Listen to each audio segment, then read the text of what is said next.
শুভ সময় বন্ধুরা। বাঁশবিহারী চলে এলাম আবার কিছু নতুন কথা নিয়ে। তো আজকে আমরা আলোচনা করব লজিকের নিয়ম নিয়ে। লজিকের প্রাথমিক যে নিয়ম, তার তিনটে হচ্ছে প্রাথমিক নিয়ম। প্রথমটা হচ্ছে ল অফ আইডেন্টিটি, দ্বিতীয়টা হচ্ছে ল অফ কন্ট্রাডিকশন এবং তৃতীয়টা হচ্ছে ল অফ আনডিস্ট্রিবিউটেড মিডল। তো প্রথমে একটুখানি বলে নিই। 1 নম্বর হচ্ছে law of identity. Law of identity বলতে বোঝায় যে লজিকে কোনো একটি বিষয় সবসময় স্থির নির্দিষ্টভাবে সমগ্র লজিকের যে কার্যক্রম চলবে, লজিকের আলোচনা চলবে, তাতে একই অর্থ বহন করবে। কোনো একটি শব্দ সমগ্র লজিক প্রসেসে একই অর্থ বহন করবে। অর্থাৎ যদি বৃত্ত বলা হয় তাহলে সে বৃত্তের যে বৈশিষ্ট্য সেই বৈশিষ্ট্যগুলোই বহন করবে। সরলরেখা বললে সরলরেখাই বহন করবে, সেটা অন্যরকম কোনো অর্থ বহন করবে না। এবং প্রত্যেকটি বস্তু তার নিজের সঙ্গে সমান। প্রত্যেকটি বস্তু তার নিজের সঙ্গে সমান, এইটা হচ্ছে দ্বিতীয় নিয়ম, ল অফ আইডেন্টিটি। তৃতীয় নিয়ম হচ্ছে যে যুক্তিটা দিয়ে আলোচনা শুরু হয়েছে, যতক্ষণ না সিদ্ধান্তে পৌঁছানো যাবে সেই যুক্তি ছাড়া চলবে না। অর্থাৎ যদি অ্যানালজি দিয়ে শুরু হয়, সেই অ্যানালজি প্রয়োগ করে যেতে হবে। যদি কার্যকারণ নিয়ে শুরু হয়, তাহলে কার্যকারণ প্রয়োগ করে যেতেই হবে যতক্ষণ না সিদ্ধান্তে পৌঁছানো যাচ্ছে। আমার পক্ষে যায় সেরকম কোনো সিদ্ধান্তে পৌঁছে গেলেই কার্যকারণ বন্ধ করে দেবো, এটা চলবে না। এই জিনিসটা, এই তিনটে জিনিসকে বলা হয় ল অফ আইডেন্টিটি। আচ্ছা, এটা খুবই সংক্ষেপ, সবাই বুঝতে পারে। এবারে হচ্ছে দ্বিতীয় লটা হচ্ছে ল অফ কন্ট্রাডিকশন। এই জিনিসটা একটু জটিল, এর জন্য মস্তিষ্কের ব্যায়াম করা প্রয়োজন। অর্থাৎ আমি এখন যে কথাগুলো বলবো সেগুলো মানুষকে যথেষ্ট ভাবিয়ে তুলবে। কিরকম না, এইটা বুঝতে গেলে প্রথম বুঝতে হবে বিপরীত এবং বিরুদ্ধ বিষয় কাকে বলে। বিপরীত জিনিসটা আগে বোঝা দরকার। সেটা হচ্ছে আমাদের ক্লাস 6-7-এ আমরা ব্যাকরণে পাই বিপরীত শব্দ লেখো। গরুর বিপরীত শব্দ দিয়ে দিল পরীক্ষায় বা ব্যাকরণ বইতে, তখন আমরা মুখস্থ করি। কিন্তু কেন ওই বিপরীত শব্দটা শেখানো হচ্ছে মানুষকে? অর্থাৎ অ্যান্টোনিম, সিনোনিম, অপোজিট ওয়ার্ড, এগুলো কেন শেখানো হয়? এর তো একটা কারণ আছে না। যখন ভবিষ্যতে মানুষ অঙ্ক বা কোনো জায়গায় কবিতা লিখবে বা গল্প সাহিত্য লিখবে, তখন তার এই বিপরীত আর বিরুদ্ধ শব্দগুলোর প্রয়োজন হয়। এবারে আমি বিপরীত কিভাবে হয় বা বিপরীত কি করে চিনবো, কোনো একটা বাক্য, কোনো একটা দাবি, কোনো একটা প্রেমিস, কোনো একটা যুক্তি বাক্য, এর বিপরীতটা আমি কি করে চিনবো? আচ্ছা, এইটার জন্য প্রথমে আমাকে বুঝতে হবে শ্রেণী কাকে বলে। শ্রেণী মানে ক্লাস। অর্থাৎ মনে করুন কেউ বলল গরু।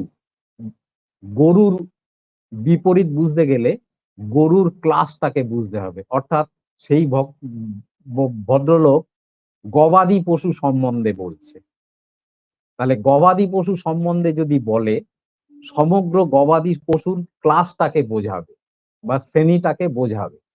তার বিপরীত বার করতে গেলে ওই গবাদি পশু ক্লাস বা শ্রেণীর গরু ছাড়া অন্য যে কোনো একটা প্রাণী হচ্ছে গরুর বিপরীত।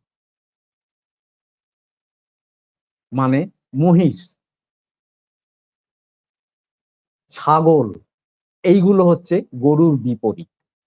অর্থাৎ দেখুন, গরু আর মহিষ যোগ করে সমগ্র গবাদি শ্রেণীটাকে বোঝাচ্ছে না।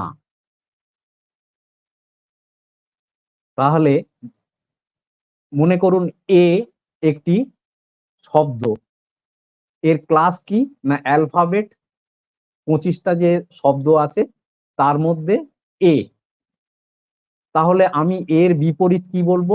বি বা সি বা ডি বা জেড। কিন্তু এ আর জেড যোগ করে 25টা বোঝাচ্ছে না, অ্যালফাবেট সবগুলো বোঝাচ্ছে না, সমগ্র ক্লাসকে বোঝাচ্ছে না। তাহলে যখন কোনো বিষয় এবং তার অপর একটি বিষয় মিলে সমগ্র ক্লাসকে বোঝায় না, তখন ওই দুটো বিষয়কে পরস্পরের বিপরীত বলা হয়।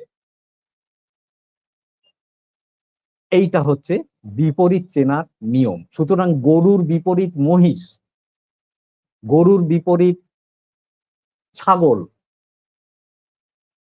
অর্থাৎ গবাদি পশুর শ্রেণীর মধ্যে থেকে আপনাকে একটা অন্য প্রাণীর নাম বলতে হবে, তাকে বলা হয় বিপরীত। এইটা হচ্ছে বিপরীত। এবারে বিপরীত কোনো বিষয় সম্বন্ধে কোনো দাবি, কোনো প্রেমিস বা বচন বা হেতু বা সিদ্ধান্ত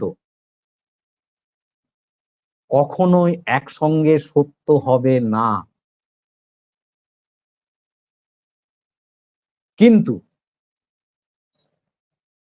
মিথ্যে হতে পারে একসঙ্গে। এইটা বড় সাংঘাতিক। তাহলে বিপরীত কোনো দাবি, বিপরীত কোনো বিষয় দুটো একসঙ্গে সত্য হবে না, কিন্তু মিথ্যে হতে পারে। যেমন একটা মানুষ ভীরু আবার সাহস, দেখুন সেখানে তার মানসিক অবস্থার শ্রেণীটাকে বোঝানো হচ্ছে যে ভীতু না সাহসী। একটা মানুষ একই সঙ্গে ভীতু অথবা সাহসী হতে পারে না, কিন্তু ও দুটোই মিথ্যে হতে পারে, অর্থাৎ লোকটা নিষ্প্রিয় হতে পারে, সে ভীতুও নয় সাহসীও নয়, এরকম হতে পারে, সে নিষ্প্রিয়। তাহলে দেখুন বিপরীত কোনো দাবি, বিপরীত কোনো হেতু, বিপরীত কোনো সিদ্ধান্ত একই সঙ্গে সত্য হতে পারে না, কিন্তু মিথ্যে হতে পারে।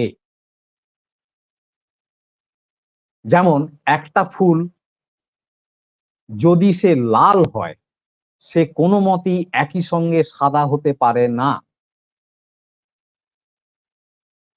কিন্তু সে বেগুনি হতে পারে, লালও নয় সাদাও নয়, সে বেগুনি বা নীল বা অন্য রং শ্রেণীর আর একটা কিছু হতে পারে, তার মানে মিথ্যে হতে পারে। সুতরাং কেউ যদি কোনো তর্কে কোনো বিপরীত হেতু, বিপরীত দাবি, বিপরীত শ্লোক, বিপরীত আয়াত, বিপরীত সূরা এই সমস্ত নিয়ে আসে, বিপরীত যুক্তি, তাহলে সেটা একই সঙ্গে সত্য হতে পারে না, কিন্তু সেটা একই সঙ্গে দুটো মিথ্যে হতে পারে। এইটা হচ্ছে বিপরীত অনুমানের একটা নিয়ম, ল অফ কন্ট্রাডিকশনের একটা নিয়ম। এইটা কাজে লাগিয়ে নানা রকম প্যারাডক্স তৈরি করা হয় বিভিন্ন আলোচনায়, বিভিন্ন সাহিত্যে, বিভিন্ন ধর্মগ্রন্থে।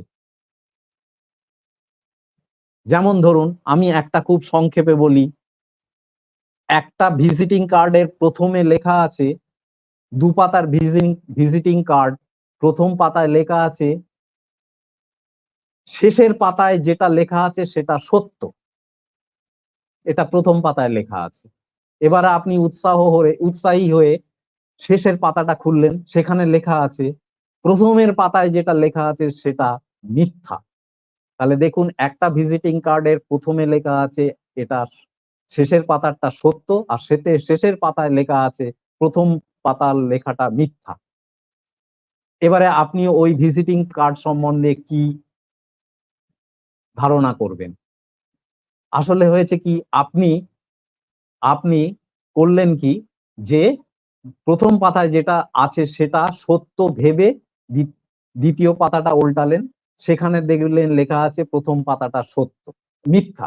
সরি মিথ্যা, কিন্তু আপনার মস্তিষ্ক প্রথম পাতাটাকে সত্য ধরে নিয়ে শেষের পাতাটা খুলেছিল, সেখানে লেখা আছে প্রথম পাতাটা মিথ্যা। সে আবার সার্টিফাই করেছে প্রথম পাতাটা মিথ্যা। এবারে আপনার মধ্যে প্রথম পাতাটা সম্বন্ধে সত্য মিথ্যা একই পাতার সম্বন্ধে দুটো বিপরীত ধারণা ঢুকে গেল, আপনি পড়ে গেলেন মহা চিন্তায়। এই জিনিসটাকে বলা হয় প্যারাডক্স বা ধোঁয়াশা। এইটা পৃথিবীর সমস্ত ধর্মগ্রন্থে আছে। পরস্পর বিপরীত কথাবার্তা বলা আছে, তার ফলে মানুষের মধ্যে ধোঁয়ার সৃষ্টি হয়।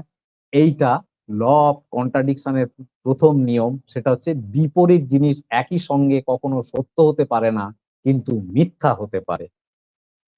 অতএব বন্ধুরা, এর পরের ভিডিওতেই আমি আসছি বিরুদ্ধ অনুমান সম্বন্ধে কি হতে পারে। ধন্যবাদ।